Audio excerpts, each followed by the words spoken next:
കുട്ടികളെ സ്കൂളിൽ വിട്ടിട്ട് തിരികെ വരുമ്പോ ഞാൻ തല കറങ്ങി താഴെ വീണു.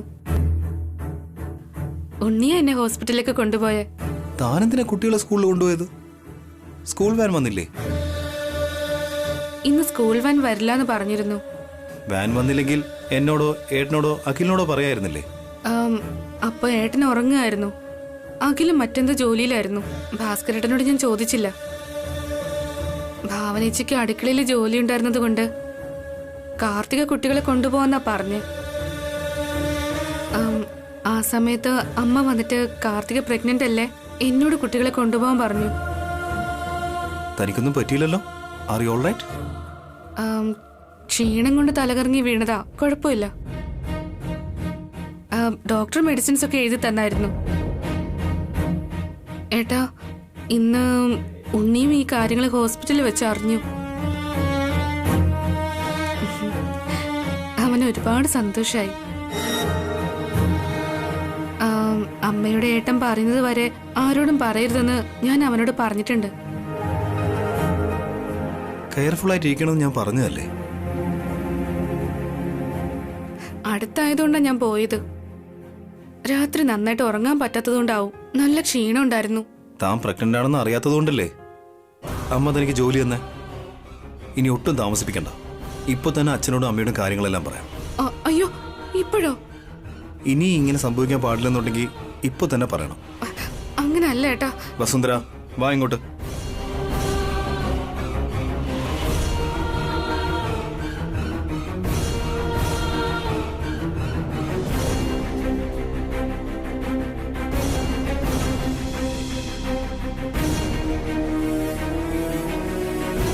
അമ്മേ, കോഫി. അച്ഛാ, കോഫി.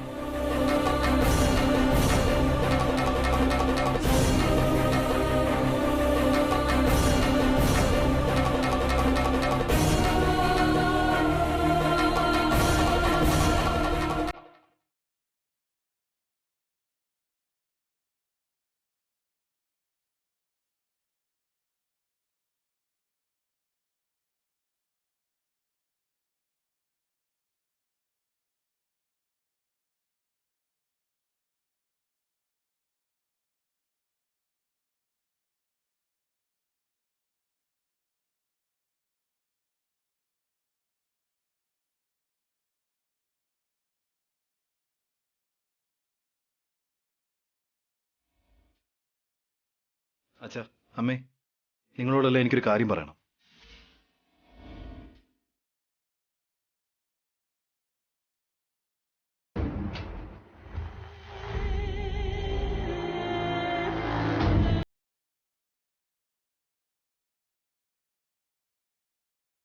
ഈശ്വര, എന്നായാലും അമ്മ ഈ സത്യം അറിയണം. വസുവിന്റെ പ്രശ്നങ്ങളൊക്കെ മാറണം. എന്താ പ്രശ്നം അഭി?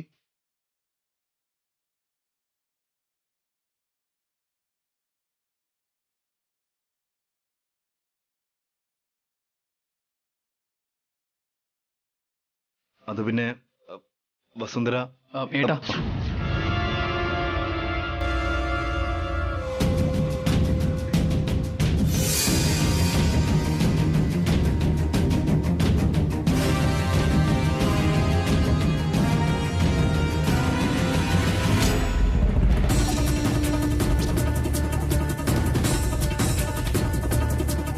എന്താ അഖിൽ?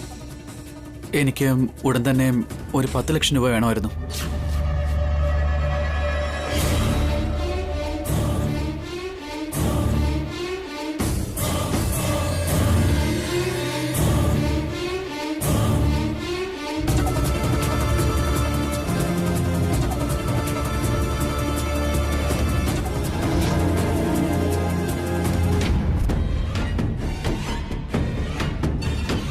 പത്ത് ലക്ഷോ? ഇത്രയും പണം നിനക്ക് എന്തിനാക്കിൽ? ഞാനൊരു ഈവന്റ് ഏറ്റെടുത്തു പറഞ്ഞില്ലേ അമ്മേ? ആ ഈവന്റ് സ്റ്റാർട്ട് ചെയ്യാനായിട്ടും പിന്നെ വർക്കേഴ്സിനും സ്റ്റാഫ്സിനും പ്രോപ്പർട്ടിക്കെല്ലാം കൂടി കാശിന്റെ ആവശ്യമുണ്ട്. അവർ അഡ്വാൻസ് തന്നില്ലായിരുന്നു അഖിൽ? എന്റെ ഫസ്റ്റ് ഈവന്റ് അല്ലേ ഏട്ടാ, അതുകൊണ്ട് പേയ്മെന്റ് ലാസ്റ്റ് തരാന്നാ പറയുന്നത്. ഇപ്പൊ ഏട്ടനൊരു 10 ലക്ഷം രൂപ തരുകയാണെന്നുണ്ടെങ്കിൽ പേയ്മെന്റ് കിട്ടിയ ഉടനെ ഞാൻ തിരിച്ചു തരാം. അഖിൽ, ടോട്ടൽ ഈവന്റ് ബഡ്ജറ്റ് എത്രയാ? 50 lakhs ഏട്ടാ.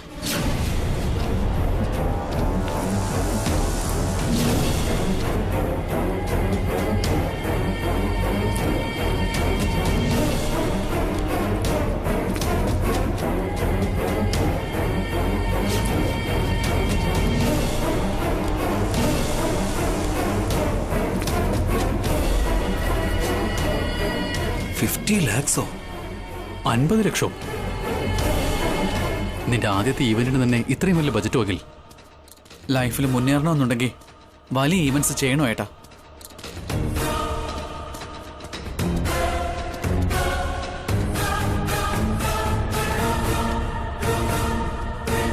ഓടിപ്പോയി പാല് കുടിക്കുന്നത് അത്രയ്ക്ക് നല്ലതല്ല അഖിൽ. നിന്ന് പതുക്കെ വെള്ളം കുടിച്ച്. എനിക്ക് ആമയെ പോലെ എഴഞ്ഞു നടക്കാൻ താല്പര്യമില്ല ഏട്ടാ. മുയലിനെ പോലെ ഓടി നടക്കാൻ ആഗ്രഹം.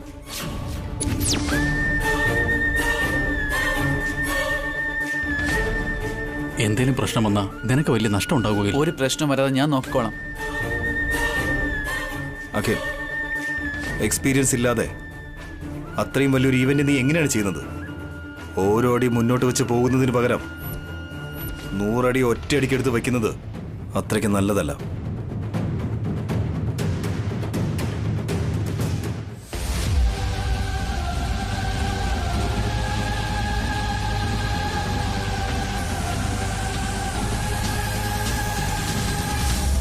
അതെ അഖിൽ, നിന്റെ ചേട്ടൻ പറയുന്നത് നീ ഒന്ന് ആലോചിച്ച് നോക്ക്.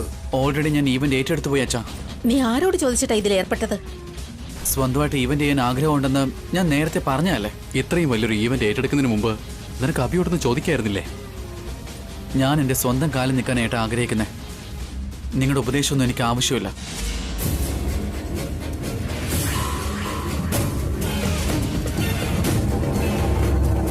അവൻ ജീവിതത്തിൽ മുന്നേറണമെന്ന് ആഗ്രഹിക്കല്ലേ? അതിന് നിങ്ങൾ എന്തിനാ തടസ്സം നിൽക്കുന്നേ?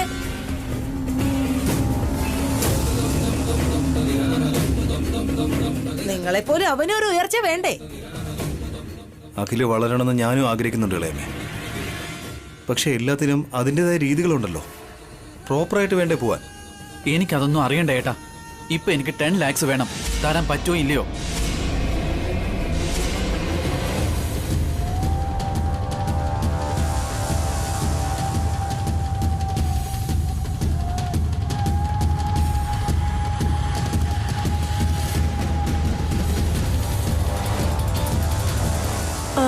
ഏട്ടിന് തരാൻ പറ്റില്ലെങ്കിൽ പറയൂ. ഞാൻ എന്റെ മോമിനോട് ചോദിച്ച് കാശ് അറേഞ്ച് ചെയ്തോളാം.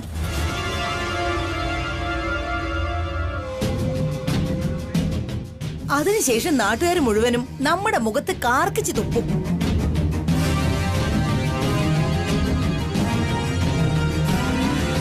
എനിക്ക് ആന്റിയുടെ കയ്യിൽ നിന്ന് കാശ് വാങ്ങാൻ ഇഷ്ടമല്ല ഏട്ടാ.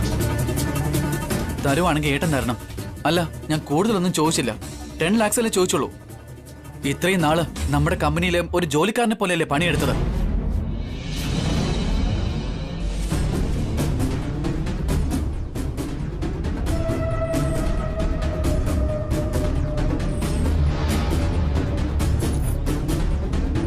സാലറി ആയിട്ട് ഞാനൊന്നും വാങ്ങിയിട്ടില്ല. ഇത്രയും നാളത്തെ എന്റെ അധ്വാനത്തിന്റെ വില എന്താ 10 ലക്ഷം പോലും ഇല്ലേ?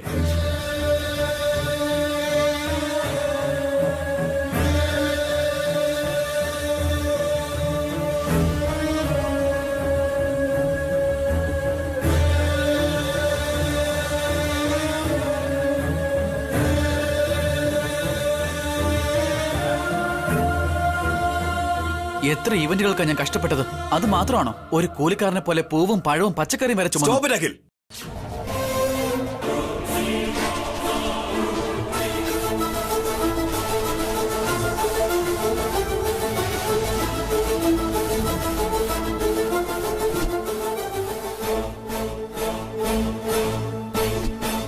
നിനക്കാവശ്യം 10 ലക്ഷമല്ലേ?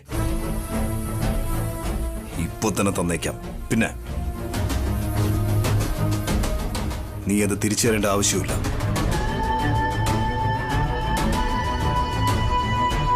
ഏട്ടാ, അബി, ആ ചെക്ക് ബുക്കിംഗ് എടുക്ക്. ശരി അബി. ഒരു മിനിറ്റ് ഭാസ്കർ ഏട്ടാ.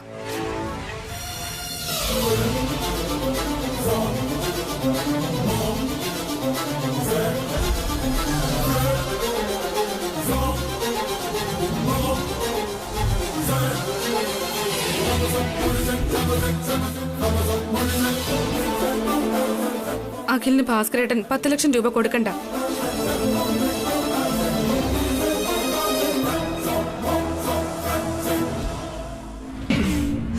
അതിനോട് ഞാൻ യോജിക്കുന്നില്ല.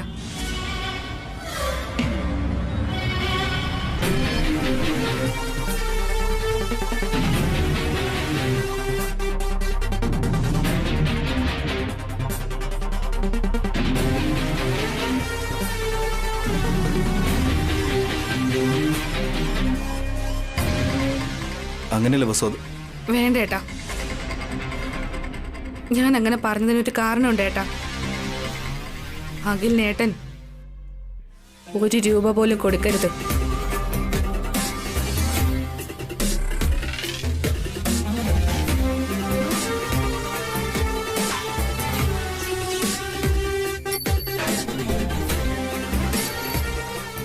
ഇത്ര നേരായിട്ട് നീ എന്താ വാ തുറക്കാത്തെന്ന് നോക്കിയിരിക്കായിരുന്നു ഞാൻ. ഇപ്പൊ തുറന്നല്ലോ അല്ലേ? കേട്ടോ എടുത്തി, കേട്ടില്ലേ ഏട്ടാ? അഖിലിന് അഭി കാശ് കൊടുക്കുന്നത് വസുവിന് ഇഷ്ടമല്ലെന്ന്. ഇപ്പൊ അഖിൽ ആ 10 ലക്ഷത്തിന് വേണ്ടി ഭിക്ഷ എടുക്കണമെന്ന്. ഭിക്ഷ എടുക്കണമെന്നല്ല ഞാൻ പറഞ്ഞത് ഇളയമേ. അഖില് തല നിവർത്തി നടക്കാൻ വേണ്ടിയാ പറഞ്ഞത്. ഞാൻ ഉയരണമെന്നും സ്വന്തമായിട്ട് ഈവന്റ് ചെയ്യണമെന്നൊക്കെ ഏടത്തി തന്നെയല്ലേ എന്നോട് പറഞ്ഞത്.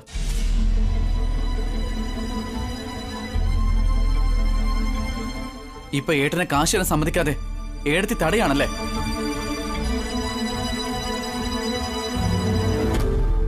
നിന്റെ ജീവിതത്തിൽ നീ മുന്നേറണമെന്ന് പറഞ്ഞത് ഞാൻ തന്നെയാ. പക്ഷെ അതിങ്ങനെയല്ല. സ്വന്തമായിട്ട് മുന്നേറണമെങ്കിൽ എല്ലാം സ്വന്തമായിട്ട് ഉണ്ടാക്കാനുള്ള ഏർപ്പാട് ചെയ്യണം.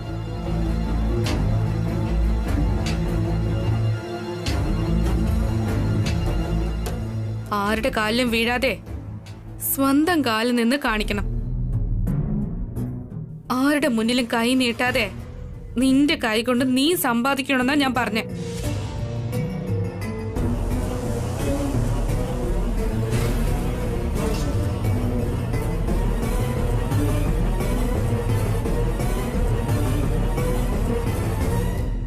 ഇപ്പൊ എല്ലാം മനസ്സിലായി മോളെ.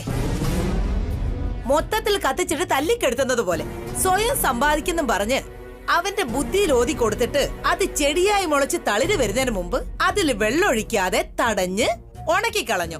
അങ്ങനെയല്ലേ മോളെ?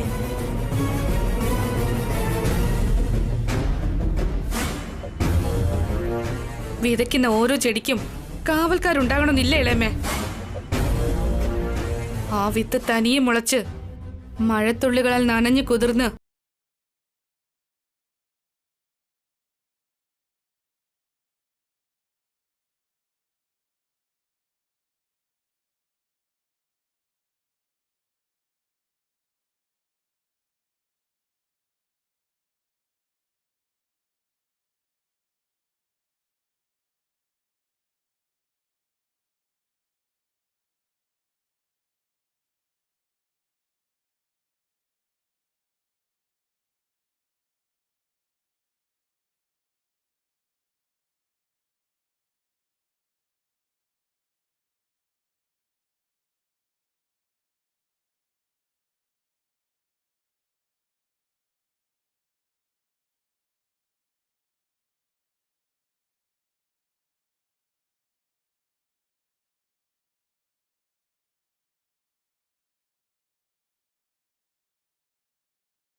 തുടങ്ങണമെന്നാണോ നീ പറയുന്നത്?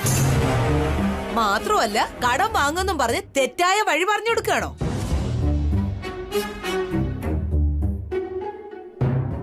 വസുന്ധര പറഞ്ഞത് ശരിയാണ് ഇളയമ്മേ. 1000 മൈൽ ദൂരെയാണ് പോകുന്നതെങ്കിലും അത് ഓരോ അടിയും വെച്ച് വേണം പോവാൻ. ആദ്യത്തെ സ്റ്റെപ്പ് എടുത്തു വെച്ച് പടി പടിയായി ഉയരുന്നതിന് പകരം അത്രയ്ക്ക് ദൂരം ഒരടി വെച്ച് എത്തണമെന്ന് വിചാരിക്കുന്നത് വലിയ ആപത്താ.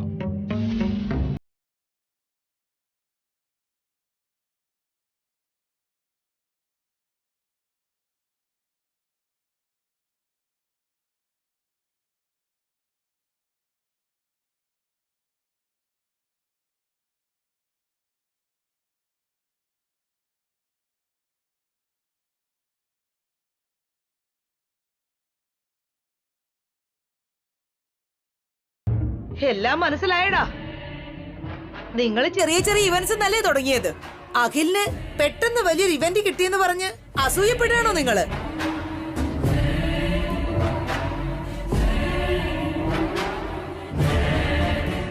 അഭി പറഞ്ഞത് എന്താണെന്ന് മനസ്സിലാക്കളേമ്മേ. അഖിലിനെ തെറ്റിദ്ധരിപ്പിക്കുന്ന രീതിയിൽ എന്തിനാ സംസാരിക്കുന്നേ? അഭിയും വസുവും പറയുന്നതിൽ കാര്യമുണ്ട് ഇളയമ്മേ. റിസ്ക് എടുക്കാം, പക്ഷേ തുടക്കത്തിലെ ഇത്രയും വലിയ റിസ്ക് എടുക്കണ്ട. അറ്റ്ലീസ്റ്റ് നീയെങ്കിലും ഇത് മനസ്സിലാക്കാക്കേ. എനിക്ക് നന്നായിട്ട് മനസ്സിലായി ഏടത്തി. ഇത്രയും നാളെ ഞാൻ നിങ്ങളെ എന്റെ അമ്മയായിട്ടും ഏട്ടനെ എന്റെ അച്ഛനുമായിട്ടാ കണ്ടത്. നിങ്ങൾ എപ്പോഴും എന്റെ നന്മ മാത്രമേ ആഗ്രഹിച്ചിട്ടുള്ളൂ എന്നാണ് ഞാൻ കരുതിയത്.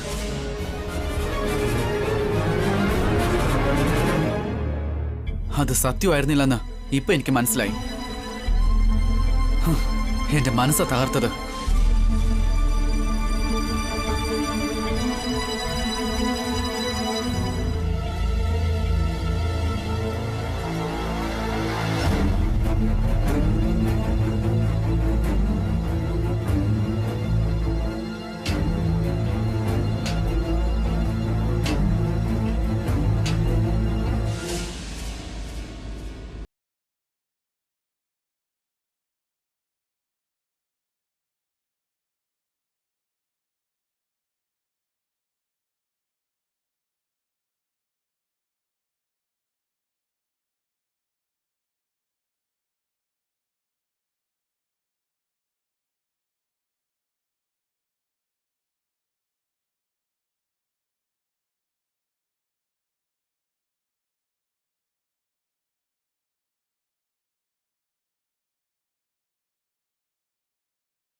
കണ്ടല്ലോ എടുത്തി, ആ വസു 3 സഹോദരന്മാർക്കിടയില് എത്ര ഭംഗിയായിട്ടാ വേർതിരിവുണ്ടാക്കിയേ. അഭി പണം കൊടുക്കാൻ തയ്യാറായപ്പോ അത് കൊടുക്കരുതെന്ന് പറഞ്ഞു വസു തടഞ്ഞു. അഖിലിന് പണം കൊടുക്കാന്ന് ഭാസ്കർ പറഞ്ഞപ്പോഴും കൊടുക്കാൻ പാടില്ലെന്ന വിധത്തില് അഭിയെ വസു മാറ്റി. എന്നും കൊരിക്കിയ ഏട്ടത്തിയുടെ കുട്ടികള് ഇങ്ങനെ സംസാരിച്ച് കേട്ടിട്ടുണ്ടോ? സ്വപ്നത്തിലെങ്കിലും കണ്ടിട്ടുണ്ടോ? ഇന്ന് വസുവിന്റെ ഭാഗ്യം കൊണ്ട് നമുക്കതും കാണാൻ പറ്റി. ഞാൻ ഇന്നലെ ഏടത്തിയോട് പറഞ്ഞതല്ലേ, ആ വസു 3 സഹോദരങ്ങളെയും പിരിച്ച് ഈ വീടിനെ ചിന്ന ഭിന്ന ആക്കാൻ ശ്രമിക്കൂന്ന്. ഇപ്പോഴെങ്കിൽ ഏട്ടത്തിക്ക് മനസ്സിലായോ?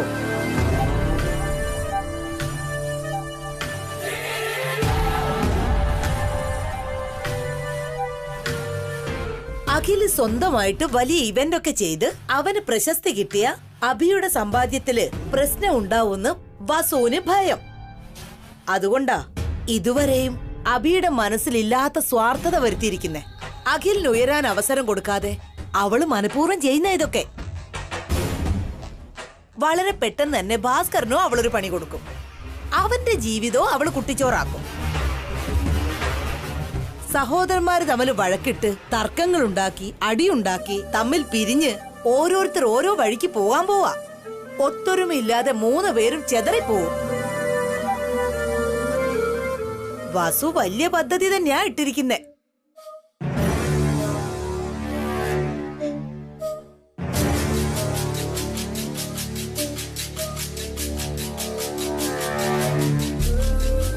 എന്തോ വരാൻ പോകുന്ന ഞാൻ പറഞ്ഞേ ഉള്ളൂ. ഇനി ഏട്ടത്തിയുടെ മക്കളുടെ ഇഷ്ടം മരുമക്കളുടെ ഇഷ്ടം ഏട്ടത്തി തീരുമാനിക്ക്. ഈ വീട് ചിന്ന ഭിന്നമായി പോയാലും എന്നെ ഇവിടെ തന്നെ കുടിയിരുത്തണേ ഏടത്തി. അത് മതി. അതാണ് എന്റെ അവസാനത്തെ ആഗ്രഹം.